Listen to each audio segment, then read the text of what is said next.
El viento en las cercanías de Múrmansk no sopla, muerde. No es una simple corriente de aire, sino un animal invisible que despoja de calor a todo lo que encuentra a su paso, convirtiendo la carne en piedra y la voluntad en ceniza. En aquel invierno de 1942, el mundo parecía haberse detenido, congelado en un instante de agonía perpetua. Los soldados alemanes, acostumbrados a la eficiencia de sus máquinas y a la precisión de su entrenamiento, se encontraban ahora atrapados en una trampa de hielo blanco, donde el acero de los tanques se volvía tan frágil como el cristal y el aceite de los motores se solidificaba antes de poder lubricar un solo engranaje. En este escenario de desolación absoluta, la muerte no llegaba siempre con el silbido de una bala o el estruendo de una granada. Llegaba en silencio, arrastrándose por las botas, subiendo por las piernas hasta apagar el corazón con un susurro gélido. Sin embargo, en medio de este infierno blanco, existía un enigma que atormentaba las noches del doctor Klaus von Richter. Klaus, un hombre cuya mente estaba forjada en la lógica implacable de la medicina académica, observaba desde su puesto de avanzada médico algo que desafiaba cada tratado de fisiología que había estudiado en Berlín. Mientras sus propios hombres, protegidos por gruesos abrigos de lana y raciones de alcohol, caían víctimas de la gangrena y el colapso circulatorio en cuestión de horas, los prisioneros soviéticos capturados en las incursiones de las unidades de élite siberianas mostraban una resistencia que rozaba lo sobrenatural. Había visto a hombres ser abandonados a la intemperie, a 40 grados bajo cero, sin más protección que una guerrera raída, y sobrevivir. No solo sobrevivían, sino que sus cuerpos no temblaban, no mostraban los signos espasmódicos de la hipotermia, ese intento desesperado del organismo por generar calor mediante la fricción muscular. Permanecían inmóviles, como estatuas de granito, con una mirada vacía y una respiración tan lenta que apenas empañaba el aire. La curiosidad de Klaus, que inicialmente era una chispa de interés profesional, se transformó rápidamente en una obsesión oscura bajo el cielo perpetuamente gris del Ártico. ¿Cómo era posible que un ser humano ignorara las leyes de la termodinámica? La respuesta comenzó a vislumbrarse una noche en la que el termómetro descendió a niveles que hacían crujir los pinos de la taiga. Un prisionero soviético, capturado tras una escaramuza en la que su unidad había sido diezmada, fue llevado al campamento. El hombre había pasado 3 días enteros escondido en una grieta de hielo, sin fuego y sin suministros. Cualquier otro hombre habría sido un bloque de hielo antropomorfo, pero este individuo seguía vivo. Su piel no estaba azul por la falta de oxígeno, sino que poseía una palidez cerúlea, casi translúcida, como si su interior estuviera compuesto de algo distinto a la carne y la sangre. Klaus decidió que no podía esperar más. Bajo el pretexto de un examen médico rutinario, para evaluar la viabilidad del prisionero para el trabajo forzado, lo trasladó a su tienda privada, un espacio saturado por el olor a antiséptico y el calor insuficiente de una estufa de queroseno. Al acercar su mano al pecho del prisionero para auscultarlo, Klaus retrocedió instintivamente. No sintió el calor humano que uno esperaría encontrar bajo la ropa, incluso en un hombre enfriado por el entorno. Lo que sintió fue un frío tan intenso que le quemó la punta de los dedos, una sensación similar a tocar nitrógeno líquido o metal expuesto al vacío espacial. El corazón del hombre latía, sí, pero con una cadencia pesada, un golpe sordo y espaciado que recordaba al movimiento de una bomba hidráulica sumergida en lodo. Fue en ese momento cuando el destino de Klaus cambió para siempre. El prisionero murió poco después, no por el frío, sino por una herida de metralla que finalmente infectó su sistema. Pero su muerte no fue el final de la investigación, sino el verdadero comienzo. En la penumbra de la tienda, con las manos temblorosas no por el frío, sino por la anticipación, Klaus realizó una autopsia clandestina. Al hundir el escalpelo en la cavidad torácica, esperaba el flujo familiar de sangre arterial roja y tibia, o al menos el fluido oscuro y coagulado de un cadáver reciente. Lo que brotó de la incisión lo dejó paralizado. No era sangre, al menos no era la sangre que conocía la humanidad. De la herida manó un líquido de un tono azul profundo, casi negro, con una densidad y viscosidad que recordaban al aceite industrial de alta graduación. No se derramaba sobre la mesa de disección. Se deslizaba lentamente, como melaza de medianoche. Klaus tomó una muestra en un tubo de ensayo y la acercó a la lámpara. El fluido no se congelaba, a pesar de que la temperatura en los bordes de la tienda era glacial. Al tacto, era aceitoso y desprendía un aroma químico metálico, mezclado con un rastro orgánico que Klaus no pudo identificar de inmediato. Algo parecido a la grasa rancia y al ozono. Aquella sustancia no era un vehículo de vida ordinario, era un anticongelante biológico de una eficiencia aterradora. Aquellos soldados no estaban resistiendo al frío, se habían convertido en parte de él. Este descubrimiento no era un accidente de la naturaleza. Klaus, cuya mente analítica buscaba siempre la causa y el efecto, comprendió que estaba ante una alteración deliberada de la biología humana. Pero ¿cómo se lograba tal transformación? La respuesta no estaba en los genes, sino en el sustento.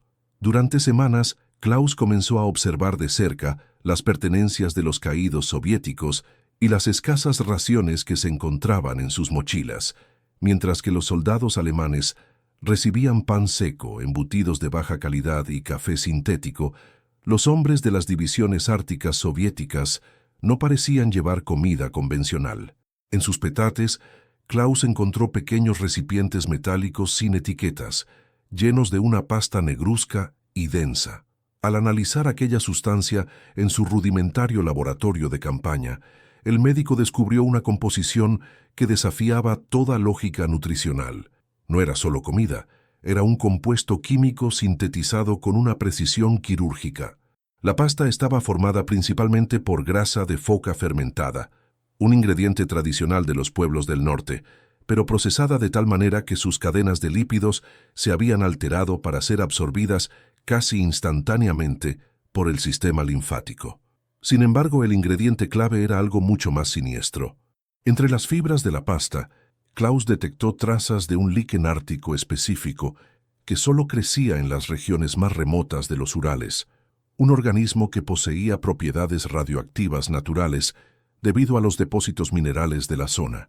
Aquel régimen dietético no buscaba alimentar al soldado en el sentido tradicional de proporcionar calorías para quemar. Su objetivo era reconfigurar el metabolismo desde cero. Al ingerir habitualmente aquella pasta, el cuerpo del soldado dejaba de depender de la combustión de glucosa para mantener una temperatura interna de 37 grados. En su lugar, el sistema circulatorio se transformaba en un circuito de intercambio de calor pasivo, donde la sangre azulada y viscosa actuaba como un fluido térmico que impedía la formación de cristales de hielo en las células, incluso cuando la temperatura corporal descendía a niveles que en cualquier otro ser humano significarían la muerte clínica. Klaus se encontraba ante el nacimiento de un nuevo tipo de soldado, un autómata biológico diseñado para el invierno eterno. Pero mientras profundizaba en sus notas, una sombra de horror comenzó a filtrarse en su fascinación científica. Aquella adaptación no era gratuita. Los informes de los interrogatorios que había presenciado anteriormente cobraron un nuevo sentido. Los guardias alemanes a menudo se quejaban de la mirada de los prisioneros soviéticos, describiéndola como la de un reptil o un objeto inanimado. Ahora Klaus comprendía por qué. La dieta, al alterar tan profundamente la química cerebral y la velocidad de las transmisiones neuronales para conservar energía, parecía haber erradicado las áreas del cerebro responsables de la empatía y la emoción compleja. Eran hombres despojados de su humanidad, convertidos en extensiones de la tundra, capaces de matar sin pasión y de morir sin lamento. La atmósfera en el frente de Múrmansk se volvió aún más asfixiante para Klaus. Cada vez que caminaba entre las filas de sus propios soldados, veía hombres que todavía eran humanos, hombres que lloraban de dolor por sus miembros congelados, que escribían cartas a sus casas con dedos entumecidos, que mantenían el calor de la vida a costa de un sufrimiento inmenso. Y al otro lado de la tierra de nadie, ocultos en la blancura cegadora, estaban los otros. Los espectros de sangre azul que no necesitaban hogueras para sobrevivir, que podían esperar enterrados en la nieve durante días sin moverse, aguardando el momento de atacar con una eficiencia fría y mecánica. La tensión alcanzó un punto de ruptura cuando una noche el campamento de Klaus fue objeto de una incursión silenciosa. No hubo fuego de artillería ni gritos de guerra, solo el crujido de la nieve bajo botas que no pesaban y el brillo del acero en la oscuridad. En cuestión de minutos, el puesto médico fue rodeado. Klaus, que se encontraba quemando sus notas más comprometedoras en la estufa, se vio de repente frente a frente con la personificación de sus pesadillas. Una figura envuelta en un abrigo blanco camuflado irrumpió en la tienda. No era un soldado común.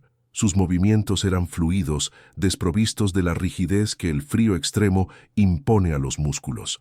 Cuando el asaltante se quitó la máscara, Klaus quedó mudo de asombro. Era una mujer, de facciones afiladas y ojos de un gris gélido que parecían no parpadear. Era la capitana Yelena, una oficial de las unidades experimentales soviéticas. Pero lo que más impactó a Klaus no fue su género o su rango, sino la ausencia total de vaho al salir de su boca.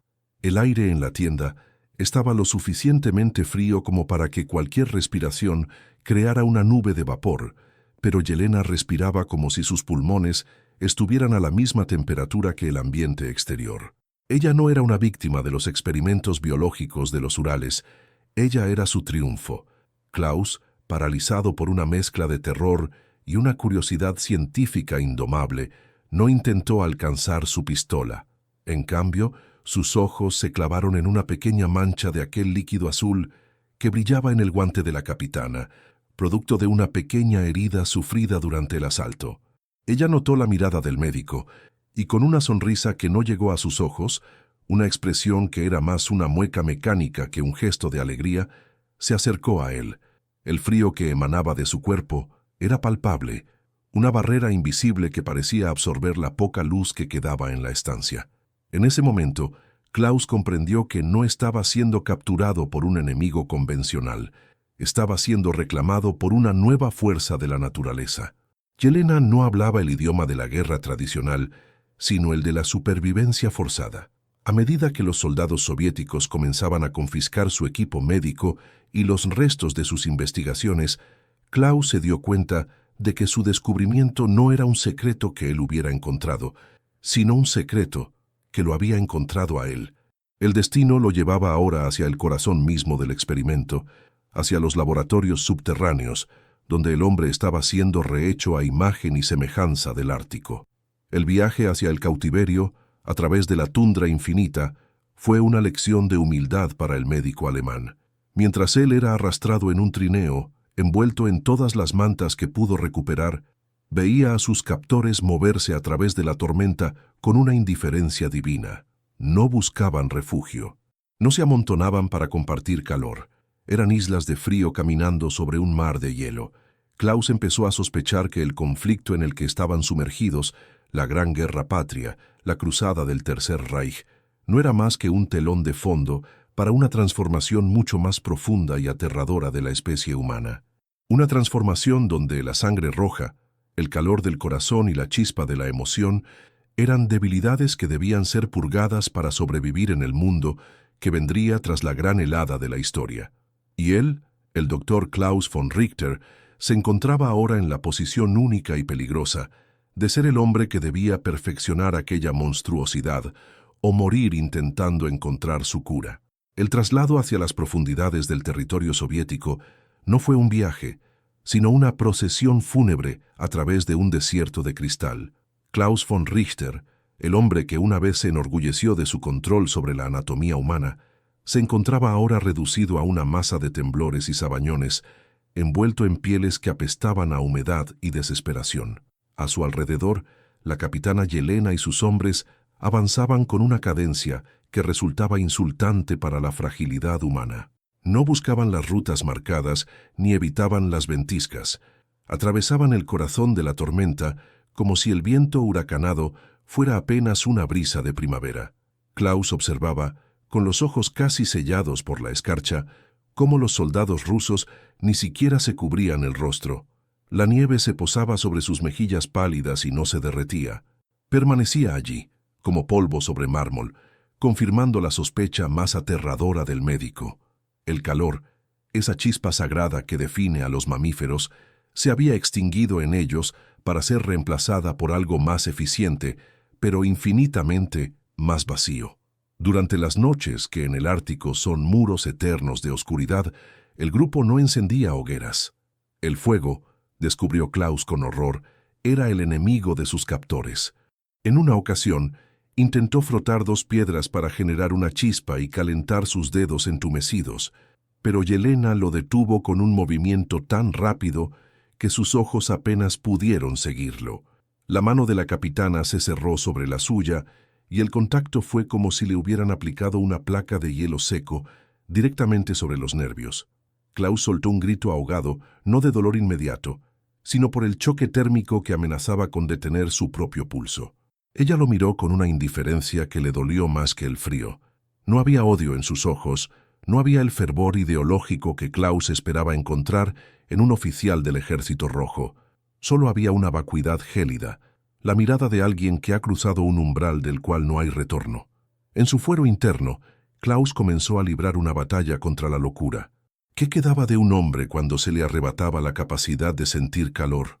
La medicina siempre había enseñado que el hipotálamo es el guardián de nuestra humanidad, el regulador que nos mantiene en equilibrio con el mundo. Al ver a Yelena, Klaus se preguntaba si ella todavía recordaba el sabor de una sopa caliente, el alivio de un abrazo o la simple sensación del sol sobre la piel. «Soy un médico», se repetía a sí mismo como un mantra. «Mi deber es comprender, no juzgar». Pero la comprensión traía consigo un terror paralizante. Si el futuro de la guerra, y por extensión el de la humanidad, dependía de convertirse en estos seres de sangre azul y densa, ¿valía la pena sobrevivir? La imagen de una Europa poblada por estatuas vivientes, incapaces de llorar porque sus lágrimas se convertirían en esquirlas de hielo antes de nacer, lo perseguía en sus breves y agitados sueños. Finalmente, tras lo que parecieron siglos de marcha, llegaron a su destino, el Complejo 17. No era una base militar convencional, sino una cicatriz en la ladera de una montaña en los Urales septentrionales. Una entrada reforzada con acero y hormigón se abría hacia las entrañas de la tierra, exhalando un aire que era incluso más frío que el exterior. Al entrar, Klaus no encontró el bullicio de una fábrica de armamento, sino un silencio de catedral, interrumpido solo por el zumbido constante de generadores eléctricos y el goteo de la condensación congelada. Los pasillos estaban iluminados por una luz azulada y mortecina que acentuaba la palidez de los científicos y soldados que deambulaban por allí. Klaus fue conducido a un laboratorio que parecía sacado de una pesadilla de alquimia moderna. Allí, filas de cubas de vidrio contenían la pasta negra que había visto anteriormente, pero en grandes cantidades, burbujeando lentamente bajo la vigilancia de hombres que parecían más cadáveres que investigadores.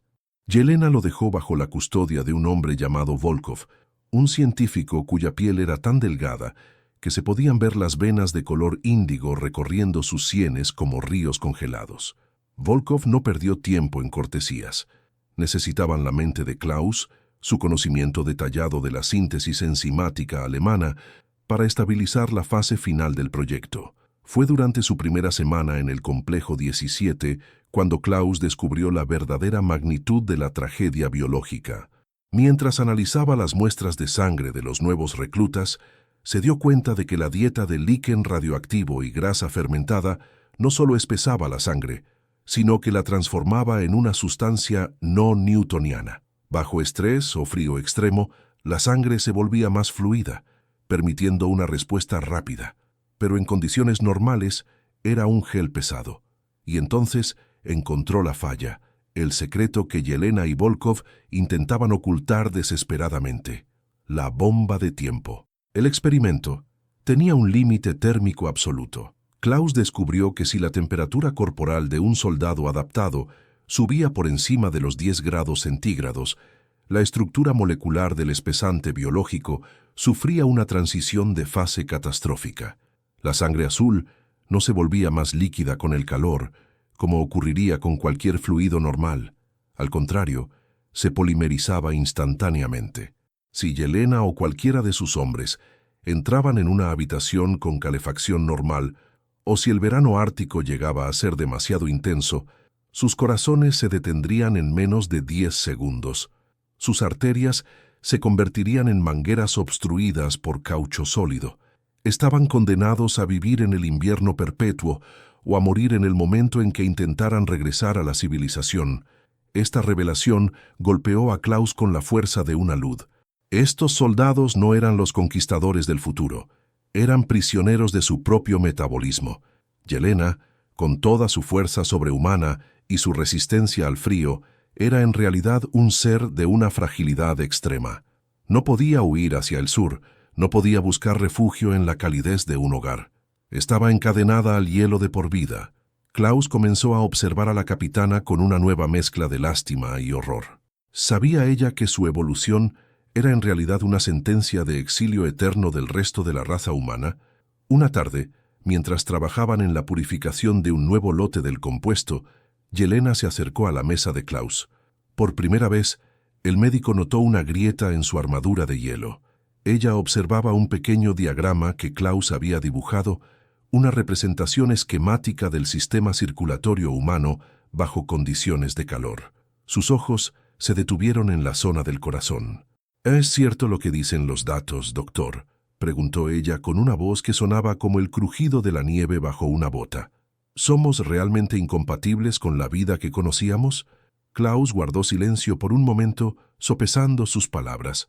La honestidad en este lugar podía ser una sentencia de muerte, pero la mentira le parecía un crimen contra la poca humanidad que aún le quedaba a ella. «La adaptación es total, capitana», respondió él finalmente. «El precio de no morir por el frío es que el calor se ha convertido en su veneno.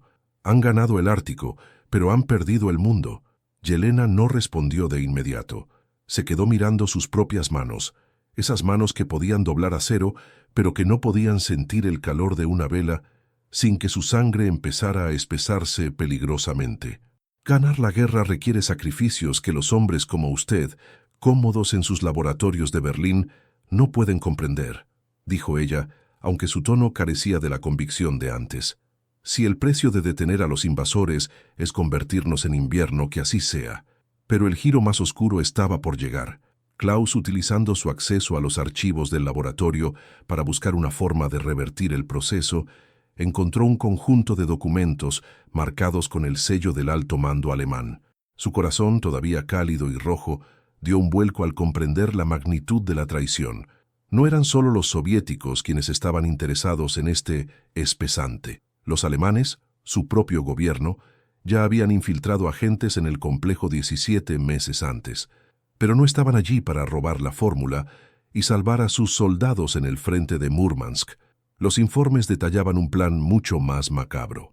El mando alemán veía en la dieta ártica la solución final para un problema logístico y demográfico. Si lograban refinar el compuesto para que fuera menos letal en el corto plazo, planeaban utilizarlo para crear una clase trabajadora que no necesitara calefacción, ni viviendas costosas, ni grandes suministros de comida caliente. En las visiones de los burócratas de la muerte en Berlín, este anticongelante humano permitiría purgar a las poblaciones civiles de los territorios ocupados mediante una hambruna controlada por el frío. Solo aquellos que aceptaran la dieta y se convirtieran en autómatas de sangre azul sobrevivirían para servir al Reich. La guerra no era el objetivo. La guerra era solo el campo de pruebas para una nueva forma de esclavitud biológica que borraría la diferencia entre el hombre y la máquina. Klaus se sintió rodeado por una oscuridad que ningún sol podría disipar. Estaba atrapado entre dos monstruos, un régimen que sacrificaba a sus mejores hijos, convirtiéndolos en monstruos de hielo para defender su tierra, y otro que planeaba utilizar ese mismo horror para rediseñar la humanidad según sus deseos más abyectos.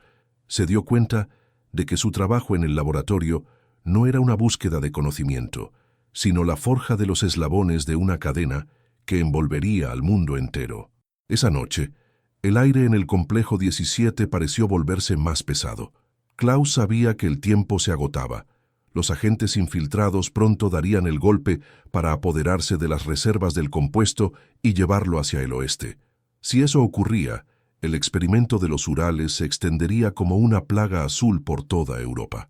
Miró a Yelena, que montaba guardia cerca de la salida del laboratorio, una figura solitaria y trágica en la penumbra. Ella era la primera de su especie, pero si Klaus no actuaba, sería la precursora de un silencio global. La bomba de tiempo no solo estaba en la sangre de los soldados, estaba en el corazón mismo del proyecto. Y Klaus, el médico que una vez solo quiso salvar vidas, comprendió que su única opción para salvar a la humanidad era destruir lo que más había llegado a admirar como científico. La batalla por el alma del mundo no se libraría con tanques ni cañones, sino en los tubos de ensayo y en las venas de aquellos que ya habían olvidado lo que significaba el calor. La atmósfera en el complejo 17, que ya era opresiva, se transformó en un teatro de paranoia y muerte inminente cuando los sistemas de ventilación del laboratorio comenzaron a fallar. No fue un accidente. Klaus lo supo en el momento en que escuchó el primer crujido metálico en las tuberías de vapor, un sonido que no era de expansión natural, sino de una manipulación deliberada. El aire gélido que mantenía la estabilidad biológica de los soldados rusos empezó a ser reemplazado por un vaho tibio, casi imperceptible para un humano normal, pero letal para aquellos cuya sangre se había convertido en un polímero sensible al calor. El sabotaje alemán no era una infiltración silenciosa para robar documentos, era una ejecución masiva mediante la elevación de la temperatura.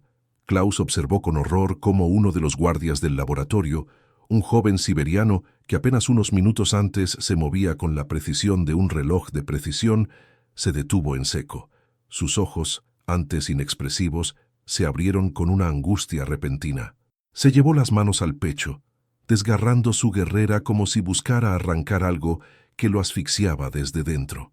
No hubo gritos, solo un estertor ahogado. A través de la piel casi transparente de su cuello, Klaus pudo ver cómo las venas de color azul profundo se hinchaban y se volvían rígidas, como si se estuvieran transformando en cables de acero. El soldado cayó al suelo, pero no con la flacidez de un cuerpo que pierde la vida, sino con la solidez de una estatua que se desploma. Su sangre se había espesado hasta detener el corazón en mitad de un latido. El pánico, una emoción que la dieta del Ártico supuestamente había erradicado, comenzó a manifestarse de una forma puramente fisiológica en los demás soldados. Sus cuerpos, incapaces de procesar el aumento de calor, empezaron a entrar en cortocircuito. Algunos corrían hacia las salidas de emergencia, buscando el frío exterior, solo para colapsar antes de llegar a las puertas, sus sistemas circulatorios convertidos en redes de resina sólida. Klaus sabía que el tiempo se agotaba para todos. Si la temperatura subía solo 5 grados más, Yelena también caería. En medio del caos, Klaus se encontró solo en su oficina con la capitana. Ella estaba apoyada contra una mesa de acero. Su respiración era lenta, pero cada exhalación parecía costarle un esfuerzo sobrehumano. Sus manos temblaban, un signo de que su sistema nervioso estaba luchando contra la viscosidad creciente de su propia sangre. Klaus, impulsado por un instinto que iba más allá de su lealtad a Alemania o su miedo a los soviéticos, se acercó a ella. No era solo el médico frente al paciente, era un hombre frente a la destrucción de lo que quedaba de su propia especie. «Tengo que enfriarte, Yelena», susurró Klaus, buscando desesperadamente en sus suministros. «Si tu temperatura central sube 1 grado más, el proceso será irreversible. Tu corazón no podrá bombear ese lodo». Yelena lo miró, y por primera vez, Klaus vio algo parecido al miedo en sus pupilas grises. Era un miedo primario, el miedo de un depredador que se da cuenta de que ha sido atrapado en una trampa diseñada por su propia presa. «Déjalo, Klaus», dijo ella. Su voz era un susurro quebrado. «Si muero aquí, al menos moriré antes de ver en qué planean convertirnos. He leído los informes que encontraste. Sé que mi propio gobierno nos ve como herramientas desechables y sé que el tuyo nos ve como ganado para un nuevo orden». Klaus sintió un nudo en la garganta. Su monólogo interno, que durante años había sido una fría sucesión de observaciones clínicas, se había convertido en un grito de protesta. «¿Qué hemos hecho?», se preguntaba. Había dedicado su vida a la medicina, a la preservación de la vida, y ahora se encontraba en el centro de un nexo donde la vida era rediseñada para ser una forma de tortura eterna. Pensó en su hogar en el Valle del Rin, en el calor del sol sobre los viñedos, y comprendió que para Yelena ese recuerdo era ahora un infierno prohibido. Ella era una exiliada de la calidez, una paria de la luz. «No eres una herramienta», le dijo Klaus con una firmeza que no sabía que poseía. «Eres un error de la ciencia que todavía tiene voluntad, y mientras yo sea médico, no permitiré que este error sea utilizado por asesinos». Klaus tomó una decisión que cambiaría el curso de su existencia.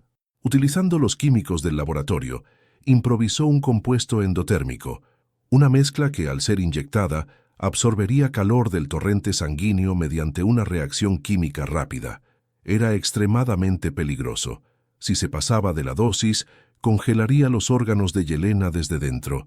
Si se quedaba corto, ella moriría por la polimerización de la sangre. Con manos que no habían temblado ni bajo el fuego de la artillería en Murmansk, hundió la aguja en la vena femoral de la capitana. Yelena soltó un jadeo helado. Klaus pudo ver cómo el color azul de sus venas se estabilizaba, cómo la rigidez de su cuerpo cedía ligeramente.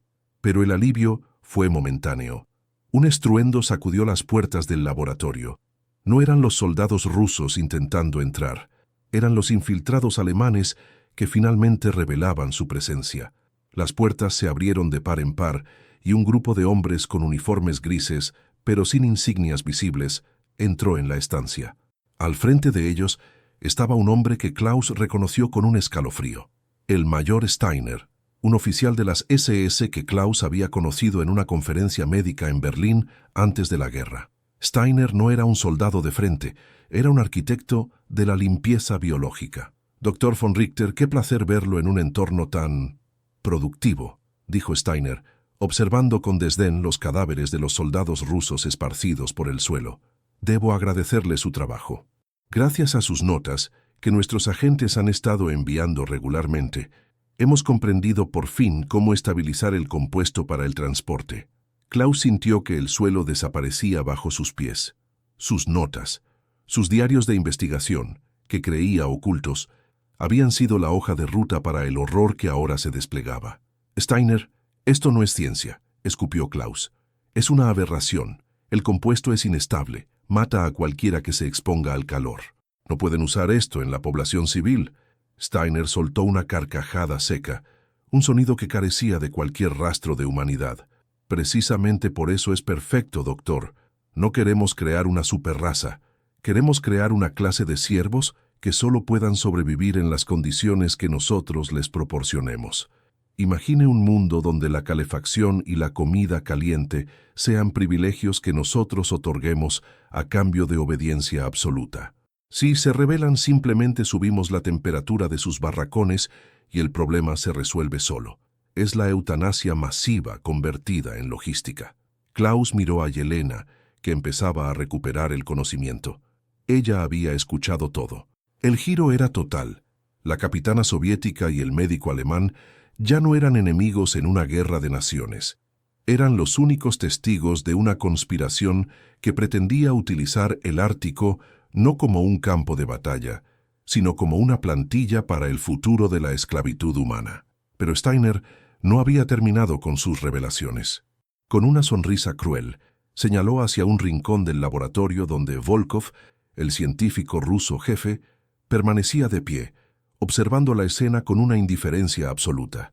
«No crea que esto es solo una operación alemana, doctor von Richter», continuó Steiner. «El profesor Volkov ha sido muy cooperativo. Él comprende que el futuro pertenece a los que controlan la biología, no a los que agitan banderas.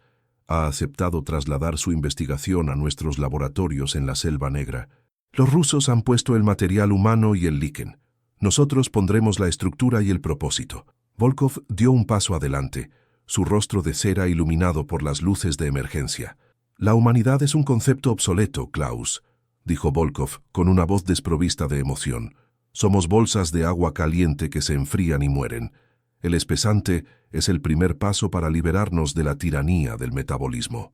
Si para lograrlo debemos sacrificar la libertad de unos pocos millones, es un precio pequeño para la inmortalidad del sistema». Klaus se dio cuenta de que estaba rodeado no solo de soldados, sino de mentes que ya habían sido infectadas por el frío mucho antes de ingerir la pasta negra. La traición de Volkov significaba que no había refugio, no había bando al que apelar. El complejo 17 se había convertido en un laboratorio compartido de atrocidades. En ese momento de desesperación absoluta, Klaus sintió una presión fría en su mano. Yelena se había levantado, sus movimientos aún eran lentos, pero sus ojos brillaban con una resolución feroz. Ella no necesitaba palabras para comunicarse con Klaus. Ambos comprendieron que la única forma de detener lo que estaba por venir no era huir, sino destruir el complejo 17 y todo lo que contenía. Las reservas del espesante, las notas de investigación, las cepas de líquen radioactivo y, lo más importante, a ellos mismos. El sistema de refrigeración central, susurró Yelena, aprovechando que Steiner y Volkov estaban distraídos con la arrogancia de su propia victoria. Si sobrecargamos el núcleo térmico, podemos provocar una explosión de vapor que colapsará la montaña. Klaus asintió. Sabía que al hacerlo, la temperatura en el complejo subiría instantáneamente a niveles letales antes de que la montaña se derrumbara. Para Yelena sería una muerte inmediata y dolorosa, su sangre convirtiéndose en piedra en sus venas. Para Klaus, atrapado en el corazón de la explosión, el final sería el mismo. Pero era el único camino para asegurar que el secreto del espesante del Ártico no saliera jamás de aquellos pasillos gélidos. Steiner, notando el susurro, se volvió hacia ellos con la mano en su funda. «Doctor, no intente ser un héroe. La historia no recuerda a los hombres que se oponen al progreso, solo a los que lo dirigen». Klaus miró a Steiner, un hombre que representaba todo lo que él había llegado a odiar de su propia nación y de su propia profesión cuando se despojaba de la moral. «La historia quizá no me recuerde, Steiner», dijo Klaus, comenzando a moverse hacia la consola de control principal, «pero el frío sí lo hará». El aire en el laboratorio comenzó a vibrar con una intensidad nueva. El zumbido de los generadores cambió de tono, volviéndose un rugido agudo. Klaus había activado la secuencia de purga térmica. El calor empezó a emanar de las rejillas del suelo con una fuerza salvaje. Steiner gritó una orden, pero ya era tarde. Los soldados alemanes, aunque no tenían la sangre azul, se vieron envueltos en una nube de vapor hirviente que surgió de las tuberías reventadas. Yelena se desplomó contra Klaus, su cuerpo entrando en la fase final de la reacción térmica. Él la sostuvo, sintiendo cómo el frío de su piel luchaba contra el calor ambiental, una batalla que ella estaba perdiendo rápidamente. En medio del vapor y los gritos de Steiner y Volkov, Klaus y Yelena se convirtieron en el centro de un torbellino de hielo y fuego. El médico alemán, el hombre que había buscado el secreto de la vida en el frío, ahora encontraba su redención en el calor que lo destruiría. El final estaba cerca, y con él la esperanza de que el mundo nunca supiera lo cerca que estuvo de convertirse en una estatua de sangre azul. El rugido del vapor escapando por las válvulas de seguridad se convirtió en el único lenguaje comprensible en aquel infierno metálico. El aire, que durante meses había sido un aliado gélido, se transformó en un muro de humedad abrasadora que golpeaba los pulmones de Klaus con la fuerza de un mazo al rojo vivo. Steiner, el hombre que soñaba con esclavizar a la humanidad mediante el control térmico, retrocedió tambaleándose, con su impecable uniforme gris empapado en sudor y sus ojos desorbitados por el pánico. Sus hombres, soldados que no habían sido sometidos a la dieta del Ártico, gritaban mientras el vapor les quemaba la piel, pero su agonía no era nada comparada con el horror silencioso que se desarrollaba en los cuerpos de los adaptados. Klaus sostuvo a Yelena mientras el laboratorio se convertía en una cámara de tortura biológica. A su alrededor, los asistentes de Volkov y los guardias siberianos estaban colapsando como máquinas cuyos engranajes se hubieran fundido. El médico alemán vio con una mezcla de piedad y fascinación científica cómo la capitana luchaba por cada milímetro de movimiento. Su sangre azul, ese aceite denso que la había hecho invulnerable al invierno de Murmansk, estaba respondiendo a la subida de temperatura de la única manera que su estructura molecular permitía. Se estaba solidificando. Yelena ya no era una mujer de carne y hueso, era una escultura de obsidiana viviente que se volvía más pesada y rígida con cada segundo que pasaba. Klaus. El nombre salió de sus labios no como un susurro, sino como el crujido de una placa tectónica. Sus cuerdas vocales, lubricadas por aquel fluido viscoso, se estaban endureciendo. Él la miró a los ojos y vio que el gris gélido de sus pupilas se estaba oscureciendo, reflejando el estancamiento de la vida en su interior. Klaus sabía que no había vuelta atrás. La bomba de tiempo había estallado. El calor no solo estaba matando a los soldados, estaba convirtiendo sus cuerpos en sarcófagos internos. Steiner, en un último arranque de arrogancia y desesperación, sacó su pistola y apuntó a la cabeza de Klaus, pero antes de que pudiera apretar el gatillo, el profesor Volkov intervino. El científico ruso, cuya traición había sellado el destino del complejo, se interpuso en el camino de Steiner, pero no lo hizo por heroísmo, sino por un espasmo involuntario de su sistema circulatorio. Volkov, que también se había administrado dosis del espesante para sobrevivir a sus propios experimentos, sufrió un colapso fulminante. Su corazón, incapaz de bombear el fluido que ahora tenía la consistencia del alquitrán frío, se detuvo con un golpe seco que Klaus pudo oír por encima del estruendo del vapor. Volkov cayó hacia adelante, golpeando el brazo de Steiner y desviando el disparo, que fue a impactar contra una de las cubas de almacenamiento del compuesto concentrado. El proyectil perforó el cristal reforzado y el efecto fue inmediato. El espesante puro, al entrar en contacto con el aire recalentado y saturado de vapor, reaccionó de manera violenta. No fue una explosión de fuego, sino una expansión química masiva. Una espuma azulada y densa comenzó a brotar de la brecha, creciendo como un hongo cancerígeno que lo devoraba todo a su paso. Al tocar los cuerpos de los soldados alemanes, la sustancia los envolvía y los asfixiaba instantáneamente, solidificándose en una capa de polímero que los convertía en estatuas grotescas de dolor eterno. Steiner intentó huir hacia el túnel de salida, pero Klaus, impulsado por una rabia que quemaba más que el vapor, se lanzó sobre él. Lucharon en el suelo del laboratorio, entre charcos de sangre azul y agua hirviente. Klaus sentía que sus propios pulmones se deshacían, pero la imagen de las aldeas de su patria convertidas en prisiones de hielo por la visión de Steiner le dio una fuerza inhumana. Logró arrebatarle el arma y con un movimiento final golpeó la consola de control principal con la culata, sellando electrónicamente las puertas de acero del complejo. «No saldrás de aquí, Steiner», gritó Klaus, su voz ronca por el calor. «Este secreto morirá en la montaña, tal como tú lo harás». Steiner lo miró con odio, pero pronto su expresión se transformó en una de terror absoluto. La espuma azul estaba llenando la habitación, arrastrándose por el suelo como una marea imparable. Steiner fue alcanzado primero. Sus gritos fueron silenciados cuando la pasta negruzca le cubrió la boca y la nariz, endureciéndose en segundos hasta convertirlo en una figura de mármol industrial, inmóvil para siempre, en una postura de súplica inútil. Klaus regresó al lado de Yelena. Ella ya no podía moverse. Estaba sentada contra la pared, con los brazos caídos a los lados. Su piel, antes pálida, era ahora de un tono cerúleo profundo.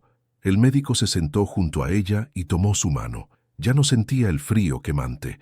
Sentía la rigidez absoluta del caucho vulcanizado. Yelena hizo un esfuerzo supremo para girar la cabeza hacia él. «Has destruido el futuro», logró articular ella con una voz que era apenas un eco metálico. «No, Yelena», respondió Klaus, sintiendo cómo su propia visión se nublaba por el agotamiento y el calor. «He salvado el pasado. He salvado la posibilidad de que los hombres sigan siendo hombres, con sangre roja y corazones que pueden sentir el calor de otros». Ella cerró los ojos, y Klaus supo que ese era el final de la capitana. Su corazón había dado su último latido, bloqueado por el espesante que se había convertido en piedra dentro de sus aurículas. Klaus se quedó allí, sosteniendo la mano de la mujer que había sido su captora, su colega y su única compañera en aquel desierto de ética y hielo.